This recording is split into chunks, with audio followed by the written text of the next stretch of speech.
Okay, so 3 weeks from today, this is the big news, and then we'll get to the debate and preview what's happening. Former special counsel Robert Mueller is scheduled to testify on his report before lawmakers on Capitol Hill.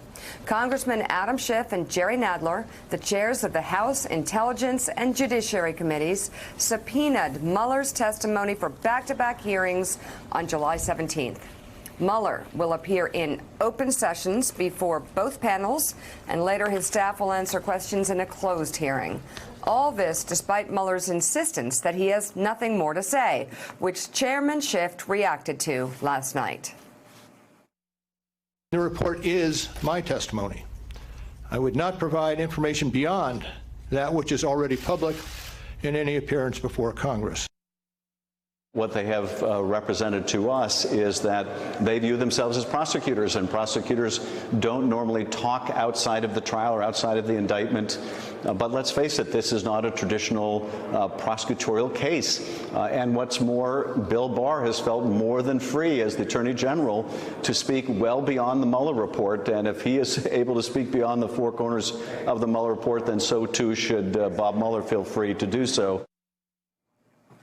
Wait, you know, Mika, also, he's not a run-of-the-mill prosecutor here, and he didn't act as a prosecutor in that report because from the very beginning he said, I can't do the main job of a prosecutor. I can't tell you if Donald Trump is guilty of crimes.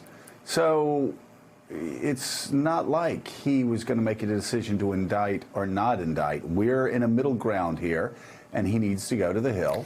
And he needs to talk about his report, and he needs to explain some of those conclusions. And President Trump's lawyer, Rudy Giuliani, responded, stating, I think his testimony is going to be just like his press conference, totally useless, with him repeating, I can't make up my mind. You know, Donnie Deutsch, again, it is hard to believe that this man ever ran a city like New York, let alone the fact that many people like myself consider him to be a very effective mayor. That's just, again, that is one of the most, it's just a cynical, stupid thing for Rudy Giuliani to say when Robert Mueller said at the top of the report, and the Justice Department guidelines made him say at the top of the report, that he could not say that the president should be indicted. He could not draw that conclusion. And here you have the president's lawyers just being stupid, just lying. I'm sure there are a lot of stupid people that will pick that up and will tweet it, but it is totally separated from the facts. It doesn't change the facts at all, and again, just more embarrassment for Rudy Giuliani. Joe, you know, you said I've lived through Rudy Giuliani as mayor, his very strong job at 9/11, and just watch him degenerate into this pathetic circus figure, stupid, lying, grotesque in every way, sold his soul to just be near the sun. By the way, that's a great word for it. For Rudy Giuliani, a prosecutor who worked for the Justice Department, who knew that Robert Mueller was a guy who, by the way, he used to vouch for Robert Mueller, as did a lot of other people, but knew that he could not reach a conclusion. For him to then turn around and use the fact that he followed the law, followed the Constitution, to use that against him is grotesque. But go ahead. I'm sorry to interrupt. No, and what people will do at a certain age to just be in the spotlight is sad. It's actually, he's pathetic. He's taken on a pathetic tone. The one thing I will say, moving off this critter Giuliani, is, and I want to just kind of give everybody maybe a heads up, not to be too disappointed. We will hear Mueller talk, and Joe, I agree with where you were last week, where although Mueller is a war hero and obviously has dedicated his life to service, there was this weird place he's occupied, like, I'm above it. No, we do need to hear him. But I do not think anything is dramatically going to change. Yes, we will now see a face to it. We will hear words. But all along, we have been waiting for Mueller and the Mueller report and this investigation to be a silver bullet, to be a defining moment. And it won't. Hopefully, it will be one piece of what we've talked about and I've talked about, overall ongoing criminal investigations. But I want to warn people to not, again, have this post-Mueller depression. When he gets up there, we hear the things we know he's going to say. Once again, it will be recorded for history, but I do not think it is going to dramatically change where we are. Well, except, Willie, if he just reads the report itself is devastating. 10 examples of obstruction of justice. And if you read the Russian portion of the report... Joe, don't we know that? At this point, don't Americans know that, whether they want to accept it or not? No. The overwhelming number of Americans had their view of the Mueller report framed by one of the most intellectually dishonest public displays I've ever seen in my life, and that was of Attorney General Barr trying to frame it as aggressively as he could as Donald Trump's Roy Cohn. But, Willie, you look through it, and most Americans haven't read this report, but most Americans will see Robert Mueller testify, and it will be the first time for, I would say, over 50% of Americans that they actually know what's in the report. Now, this is going to depend on the Democrats actually doing something that they don't usually do. They need to coordinate their message. Yeah. They need to coordinate their questions. They need to coordinate their themes to make sure that the Americans get as much of the Mueller report that day as possible. There is real power in just hearing the voice of Robert Mueller, the man who spent 2 years working on this case. Remember when he came out and just read his statement for 8 minutes or so? There was power in that. And Nick Confessori, he will be asked direct questions about obstruction of justice, because that was the part of the report, Volume 2, that he left open to Congress. He said, I couldn't reach a conclusion one way or another, but here are 10 or 12 examples of moments where it could be interpreted that the President of the United States committed obstruction of justice. So he will be asked that direct question. Is that not, Mr. Mueller, obstruction of justice? What will he say? Will he say, my report speaks for itself? I mean, he's going to have to answer questions at some point. Okay, so no one knows what's going to happen here or how it's going to play out. It's probably the most anticipated moment in a hearing in years and years. Yeah. And, you know, the vast majority of Americans have not read this report. They've seen the headlines. And the report is long. It's written in legalese in some ways, which is not a criticism. It's very carefully written.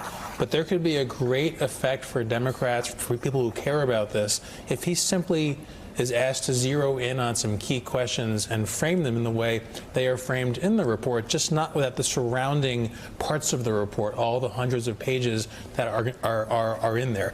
It's very hard for people to sit there and read this long two-part report, but they can watch the testimony. And for Democrats, it's really a last chance, I think, to reframe the question of impeachment, to reframe how the public saw the results of the investigation and drive forward on it. And Mika, that's true. It's not just for the American public, people watching and hearing it in Mueller's own words. It's for Democrats in the House, some who are sitting on the fence on the question of impeachment.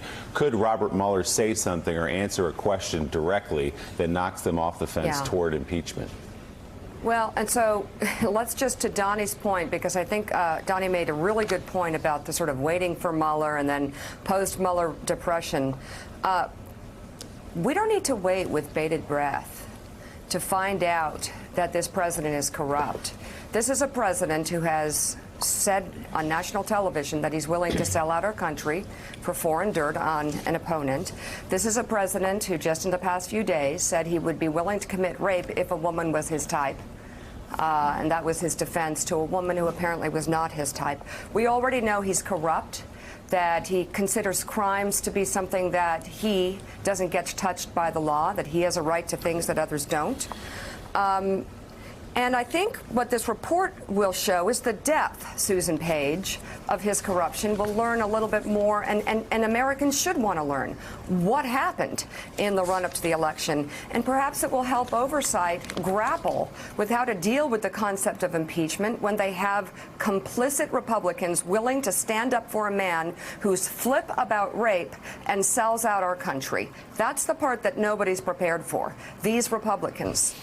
Well, you know, the one key question about Mueller's testimony coming up on July 17th is, does it change the dynamic around impeachment? Because we do see the number of Democrats from the House supporting impeachment ticking up into the 70s. But the standard that the Speaker, Nancy Pelosi, has set, and it's up to her more than any other individual whether impeachment proceedings begin, is a different one. It would require Americans, the public, to take a different and more aggressive attitude, to be more energized by the conclusions of the Mueller report than they have been so far, and for that to cause Republicans, especially Republicans in the Senate, to be open to the idea of impeachment. And, you know, one thing about Mueller's testimony is the clock is really ticking when it comes to impeachment. There will be a point, as we're way into the 2020 campaign, that impeachment becomes less and less likely just because of that impending election. Guys, can I just jump in one more time on this? Because it's interesting. We keep saying people have not read the Mueller report, and most people have not read a 488-page report. Having said that, there were 4 or 5 or 6, actually 10 very specific things, basically, as far as began. They were very, if you're a news listener, if you've ever watched television anywhere, you've picked up those 4 or 5 or 6 bites. And is the American public so stupid? I don't think they are, that they actually have to hear the words. I think for me, the people that wanted to hear it, heard it, and the people that don't want to hear it, didn't hear it. And I don't think whether it's audio or in words, it changes. That we are now, we all have our ears. Donnie, people are busy. I mean, people are busy going to work. This is 24/7. People are busy raising their kids. Not all Americans, I know this is shocking, sit and watch Morning Joe for 3 hours a day. Not all Americans, after sitting there, go and wax their body and then work out for 2 hours with a personal trainer. First, I take the HGH. No, you left out the HGH, Joe. First, I take that. Then they don't do the HDH shakes and then go to a 3-hour 4-martini lunch. Most people don't live your life, Donnie. It's not. Most people are very. Donnie. Most people are not going to read a 450-page. It's 5 sound report. bites. It's not a 480. There were 6 or 7 instances of obstruction when it came to Don McGahn. When we saw actually. So my point is, listen, I think somewhere you've made your point 12 times, and you rebuffed my point 12 times. Okay, well that should. But you are buffed. That should end it then. Yes, but you do like to say you're buffed. You should probably take that as a cue to move along, cowboy. Willie, it's interesting that Donnie Deutsch, whose opinion I respect greatly on matters such as these, could be so wrong this morning. Because I knew that was coming. Yeah, he wrote a book called Often Wrong, Never in Doubt, Alex reminds me. But, you know, there is a reason why Donald Trump fears Robert Mueller in front of the TV cameras with the nation's attention turned to him more than anything else. How many people watched? I mean, God, what, 40, 50 million people on and off have seen testimony like this before? I remember back in, I think it was 87, the country in the middle of the summer stopped dead in its tracks and watched Lieutenant Colonel Oliver North testify for several days. Just stopped. Robert Mueller, this will be, I've got to believe, some of the most compelling testimony that will stop tens of millions of Americans in their tracks, and they will, for the first time, understand the content of the Mueller report. That is why Donald Trump is so scared of him having this moment in the sun. Well, everyone else we've heard from, Joe, has been a supporting character in this story. It's been Michael Cohen. His testimony was interesting to the story, but Robert Mueller is the lead character. He's the star of this story, the man who has been immersed in these witnesses, immersed in this evidence for more than 2 years, who understands the story better than anyone else in the country and can explain it perhaps better than anyone else in the country, and not from a partisan point of view, but from a factual point of view. And I think that is the power, is that he is viewed as apolitical in this, a man without an agenda, a man who's respected by Republicans and Democrats alike, despite what the President of the United States says. So to hear it from his mouth may change some hearts and minds. But again, I think my question is, will he answer direct questions, or will he stand by what he said, which is the report is my testimony? Anything that comes outside the outlines of that 450-page report, I'm just not going to answer those questions. It's up to you, Congress, to answer those questions, and that's what he said in the past. But Mika, the only thing I'll say there is it is his responsibility as a public servant to explain some of his reasoning and some of his conclusions to lay people across America whose tax dollars paid for him to work on this very important project over the course of a couple of years. So just saying I'm too good to answer these questions or I'm going to be stubborn and I'm not going to, no. He has a responsibility to explain to the American people, to laymen across America who may not have gone to Princeton, who may not have gone to University of Virginia Law School, exactly what he found. So, Joe, I think you're right, and I think he can do that. And I think what Trump, but I don't think it'll be staggering because most people know that Trump is corrupt and criminal-like in his behavior and his thinking. He's told us that, the president himself. But what Bob Mueller, what's so frightening about him for Trump is that he will visually represent good versus evil.